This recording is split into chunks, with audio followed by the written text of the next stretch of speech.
3 milliards d'euros. Et en plus de ça, environ 200 millions comme bonus. C'est exactement ce qu'a encaissé, rien que l'année dernière, le plus grand concurrent de Ferrari. Un concurrent qui n'aurait même pas eu besoin d'exister si Ferrari ne l'y avait pas poussé. Si elle avait respecté les avis de ses clients, Go back to your tractors, farmer.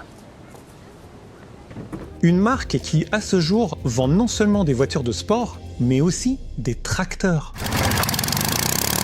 Et pas n'importe lesquels. Ils ont presque 200 chevaux, des phares au xénon, un intérieur luxueux avec des sièges en cuir, un écran tactile, des leviers et des boutons, et une vue qui vous donnera l'impression d'être dans un vaisseau spatial.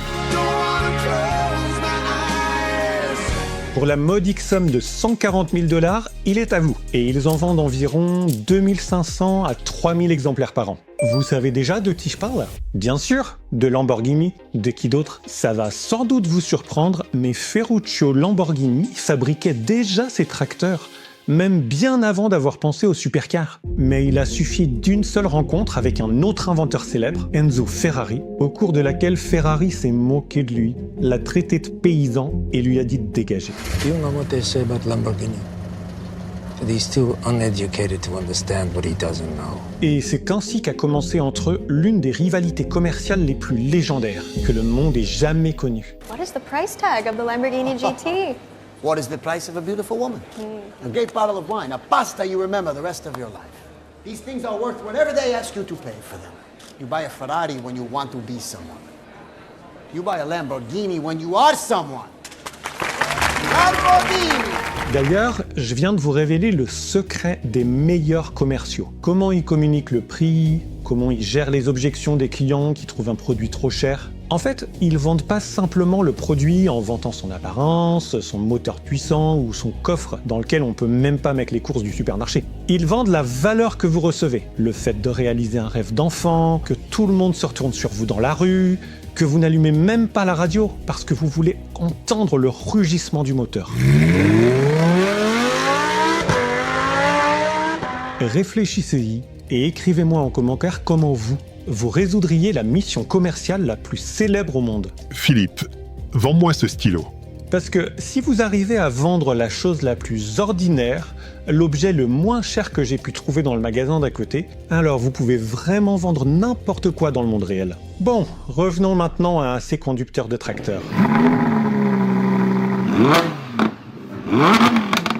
Ferruccio Lamborghini a grandi dans des conditions modestes, dans une famille de paysans. Il est donc logique qu'il n'ait pas eu d'argent pour une voiture de luxe. Et puis, il aurait eu du mal à faire des dérapages dans les champs avec un châssis aussi bas. Mais le gars était un mécanicien passionné, dévoué corps et âme à sa passion. Il réparait tout ce qui avait un rapport avec l'agriculture avec autant de plaisir que moi j'en prends à tourner ce genre de vidéos marketing inspirantes. Pendant la Seconde Guerre mondiale, il s'est engagé dans l'armée italienne, réparant du matériel endommagé en Afrique du Nord, jusqu'à ce que l'Italie capitule et que les Britanniques l'enferment en prison. Mais ça, c'était seulement jusqu'à ce qu'il découvre à quel point il était un véritable maître dans son domaine. Il a donc été immédiatement transféré à l'atelier pour réparer leur matériel endommagé. Et quand la guerre s'est terminée, quand Ferruccio a été libéré et qu'il s'est rendu compte qu'il préférait bricoler des moteurs plutôt que de creuser la terre, il a fondé en 1948 une petite start-up appelée Lamborghini Trattori. Son modèle économique était vraiment simple. Il voulait aller dans des casses automobiles,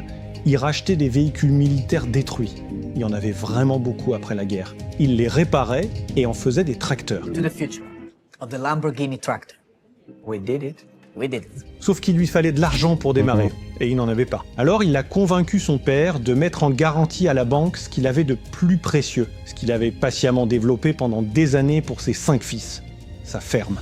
Imaginez à quel point il devait avoir confiance dans Ferruccio et à quel point c'était un énorme risque. Mais au moins, il a ainsi pulvérisé en 1000 morceaux le plus grand mythe de carrière sur les self-made men. Sur tous ces gens à succès et célèbres qui auraient travaillé plus dur que les autres, étudié, fait preuve de persévérance et de discipline, et à qui tout aurait souri ensuite. C'est complètement absurde.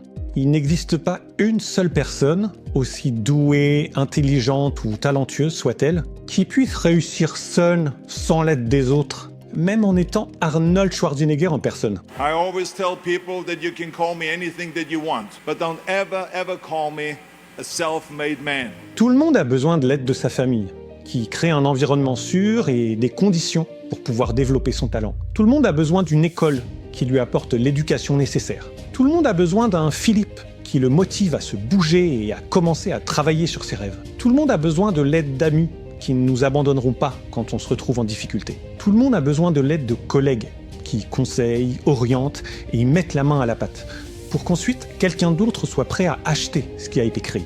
Et bien sûr, tout le monde a besoin de l'aide de patrons, de clients et de consommateurs qui donnent une chance, achètent ce produit et paient pour l'avoir. Les plus chanceux ont un peu de tout. Ceux qui le sont moins manquent probablement de quelque chose parmi tout cela. Mais il n'existe tout simplement aucun être vivant sur cette planète qui puisse réussir seul, sans personne. Et comme vous l'avez vu sur toutes ces photos, moi non plus, je ne fais pas exception.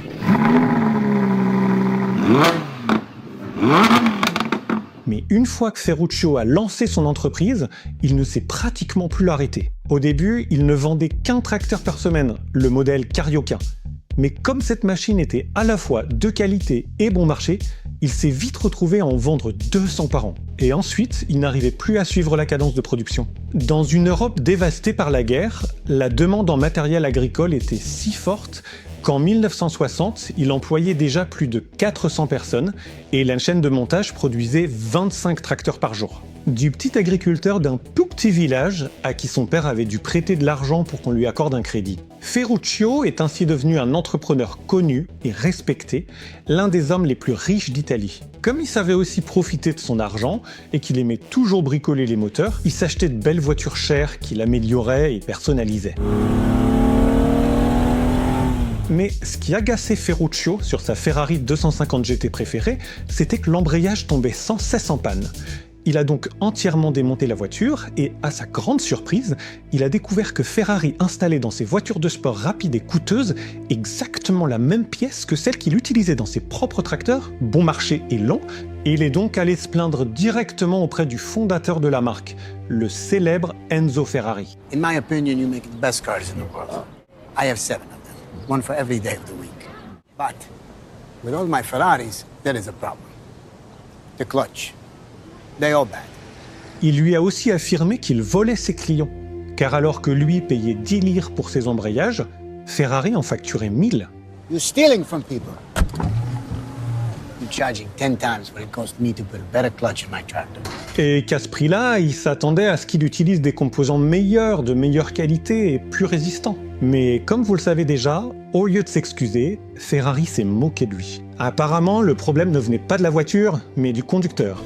Il ferait mieux de retourner à son tracteur et de laisser les voitures rapides à ceux qui s'y connaissent.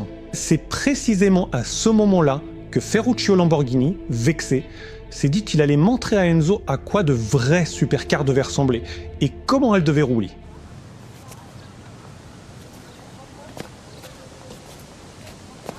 Il a donc transformé son usine de tracteurs en usine automobile, a débauché quelques mécaniciens de chez Ferrari et en 4 mois, il a fabriqué le premier prototype Lamborghini, non pas la 250 GT, mais la 350 GT, pour que tout le monde voit qu'elle était 100 fois meilleure que la Ferrari, avec une vitesse maximale de 250 km à l'heure.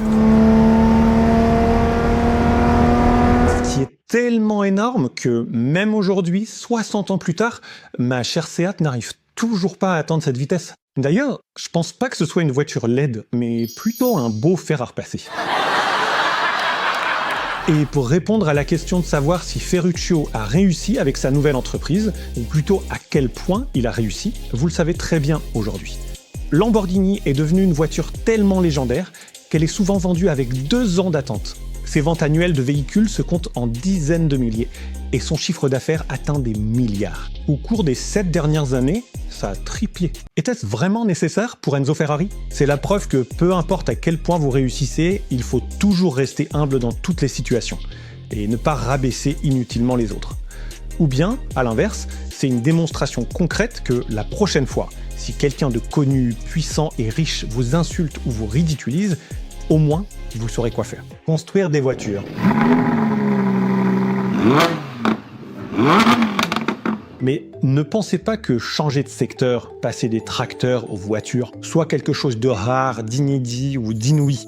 Dans le monde, il existe de nombreux exemples d'entreprises ultra célèbres qui ont commencé dans un tout autre secteur. Le fondateur d'Avon ne vendait pas de cosmétiques, mais était un vendeur ambulant de livres. Il a ensuite découvert qu'en offrant un parfum gratuit en cadeau aux femmes, il avait plus de chances qu'elles lui ouvrent la porte et achètent quelque chose. Alors il a simplement laissé tomber les livres et a lancé un business de parfum. Lego a été fondé par un menuisier. Il fabriquait de tout, des canards et des petites voitures en bois, à des échelles, planches à repasser, en passant par des supports pour sapin de Noël. Ce n'est qu'après que son entreprise a brûlé 3 fois qu'il a définitivement abandonné le bois pour se concentrer uniquement sur les briques en plastique. Samsung a commencé comme grossiste en poissons, légumes et nouilles. Plus tard, elle a commencé à produire du sucre, de la sauce soja, des soupes instantanées et des confiseries. Ensuite, elle a ajouté le textile. Puis, elle est aussi devenue une compagnie d'assurance. Elle a fait des affaires dans le transport maritime et l'industrie chimique. La division construction a construit la Burj Khalifa, le plus haut bâtiment du monde. Samsung exploitait également son propre hôpital, des écoles et des centres de formation. Et ce n'est qu'une fois qu'elle a eu tout cela qu'elle a commencé à fabriquer de l'électronique. 30 ans après la création de l'entreprise, lorsqu'elle était déjà grande et prospère. Aujourd'hui, en plus de tous ces secteurs d'activité qui existent toujours, Samsung possède également une agence de publicité internationale. 6000 employés y servent plus de 600 clients. Par exemple, ces magnifiques publicités pour JBL qui atténuent le bruit ambiant. C'est leur travail. Harley-Davidson, au lieu des motos, a essayé avec des vélos motorisés. Très similaire à la marque automobile tchèque Skoda. Elle aussi a commencé d'abord avec des vélos, puis elle y a ajouté un moteur et a fabriqué des motos. Ce n'est qu'ensuite que les voitures sont arrivées. Sledujete náš nejnáročnější test. 1080 kg nesou jen dveře. Peugeot était une aciérie. Elle fabriquait des structures pour parapluies, des armatures de corsets, des moulins à café et à poivre. D'ailleurs, elle en vend encore aujourd'hui. Yamaha a commencé avec des instruments de musique. BMW montait des moteurs dans des avions. Toyota fabriquait des machines à coudre. Nokia fabriquait tout. Des boîtes, du papier et du papier toilette, en passant par des chaussures et des pneus, jusqu'à des radios et téléviseurs. Et ce n'est qu'ensuite que sont arrivés les téléphones portables. Tiffany, cette marque de bijoux de luxe, a commencé comme papeterie et mercerie. YouTube était à l'origine censé être un site de rencontres en ligne. Shell importait des coquillages. C'est de là que vient leur nom, Seashell, coquillage de mer. Colgate ou Wrigley ont commencé avec du savon, avant de se tourner vers les dentifrices et les chewing-gums. Sony a d'abord fabriqué des cuiseurs à riz, puis a réparé des radios. LG vendait des crèmes pour le visage et des cosmétiques, tandis qu'IKEA vendait des stylos et des chaussettes. 3M, cette entreprise grâce à laquelle le monde connaît les rubans adhésifs. Et ces petits papiers autocollants, eh bien, elle exploitait des matières premières. C'est de là que vient le nom 3M, qui signifie Minnesota Mining and Manufacturing. Berkshire Hathaway n'était pas un grand holding d'investissement, mais une entreprise textile. WPP n'était pas la plus grande agence de médias et de publicité au monde. Elle fabriquait des paniers en fil de fer et en plastique. WPP, ça veut dire Wire and Plastic Products. Et Nintendo a commencé avec des cartes à jouer. Elle n'a ajouté les jeux vidéo que 85 ans plus tard. Je pourrais continuer encore longtemps, mais à quoi bon? Mon but est clair. Le fait que vous soyez coincé aujourd'hui ne veut pas dire que vous devez le rester demain. Le fait qu'un business vous fasse vivre aujourd'hui ne veut pas dire qu'il vous fera vivre demain. Quand vous aurez enfin le courage de chercher et d'expérimenter sans cesse de nouvelles opportunités, il est très probable que vous finirez dans des endroits complètement différents, meilleurs et plus rentables. Ce n'est pas pour rien qu'on dit qu'un requin qui arrête de nager meurt. Donc, continuez de nager. Et maintenant, plongeons dans mes archives personnelles. Prêt à rouvrir quelques vieilles blessures? Et qu'est-ce que vous en pensez? C'est moi, il y a 24 ans, sur une petite voiture de ramassage des ordures. En terminale, j'étais le pire de la classe. Un cancre en comptabilité. C'est parce que je jouais à des jeux vidéo jusqu'à 5h du matin et que je ne me consacrais presque pas aux études. Je me suis inscrit dans 8 universités, mais je n'ai réussi le concours d'entrée dans aucune. On ne m'a accepté que dans une école privée, parce qu'il fallait payer pour y entrer. Mais en fait, même là, on ne m'a pris que dans l'année préparatoire. Waouh, je devais vraiment être un cas désespéré. Pendant les vacances d'été, je suis donc parti travailler dans l'Amérique de mes rêves avec le programme Work and Travel, ou plutôt, dans mon cas, Work and Work, pour que je puisse me payer un nouvel ordinateur, non? Je travaillais en cuisine, c'était mon poste. J'étais à la fois plongeur et pizzaiolo, on me déplaçait partout. Après, j'ai aussi vendu des glaces, arraché des mauvaises herbes, et même au mini-golf, j'étais le gars qui vous donnait les clubs et les balles. Mais vous savez quoi? On m'a viré partout. J'étais lent, je servais de petites boules de glace, je ne m'entendais pas avec les supérieurs. Un vrai loser. Get out. Mon record personnel, c'était la cueillette des fraises. Là-bas, je n'ai même pas eu le temps de prendre une photo. Au bout de 3 heures, ils m'ont dit « On vous rappellera ». Ce qui veut dire, bien sûr, qu'ils ne rappellent jamais. En gros, je mangeais plus que ce que je mettais dans le panier. Je savais pas que le patron me surveillait avec des jumelles. Alors, dans un autre boulot, on m'a fait ramasser les déchets. Je circulais dans la station sur une sorte de voiturette de golf, mais seulement jusqu'à ce que par accident je rentre dans la voiture de la patronne avec.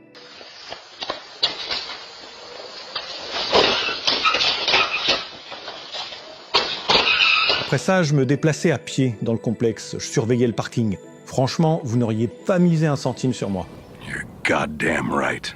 Et aujourd'hui, j'ai une entreprise avec 12 collègues formidables. Notre technologie est déployée sur plus de 100 grands médias slovaques prestigieux. Nous servons des centaines de clients et des millions d'utilisateurs. Et ce fainéant de Philippe a si bien organisé tout ça qu'il peut vraiment consacrer beaucoup d'heures à créer, à écrire des centaines de newsletters et des milliers de posts, à tourner plein de vidéos, à réaliser des cours super utiles, à faire des présentations lors de conférences pour de grandes entreprises, mais aussi dans des lycées auprès de jeunes étudiants qui, eux aussi, jouent peut-être quelque part jusqu'à 5h du matin. Et leurs grands-mères ne peuvent que se lamenter en disant « Que deviendra ce petit Philippe ?»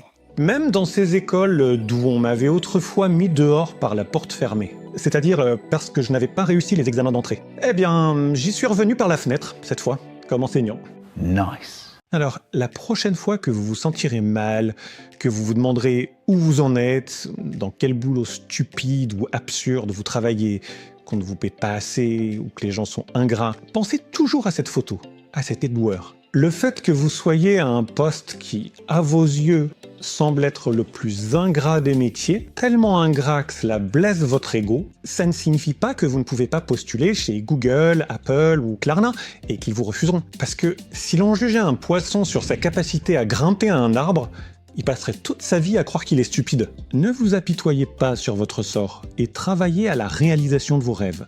Faites ce que vous aimez vraiment et éliminez tout le reste. C'est ainsi que vous ressentirez un véritable accomplissement et le bonheur, avec de la persévérance et de la constance, comme des coureurs de marathon. Vous progresserez dans ce domaine. Créez et partagez du contenu à ce sujet. Transmettez vos connaissances au monde. C'est ainsi que vous construirez une marque personnelle forte, une position d'expert. Et tout le reste se résoudra tout seul en chemin. Croyez-moi, je l'ai testé moi-même. Et surtout, s'il vous plaît, ne croyez pas tous ces faux gourous et influenceurs. Parce que ces gens-là, tout ce dont ils se vantent, leur succès, leurs voitures de luxe et leurs jets privés, sont tellement fake que s'ils le pouvaient, ils vous parleraient en chinois.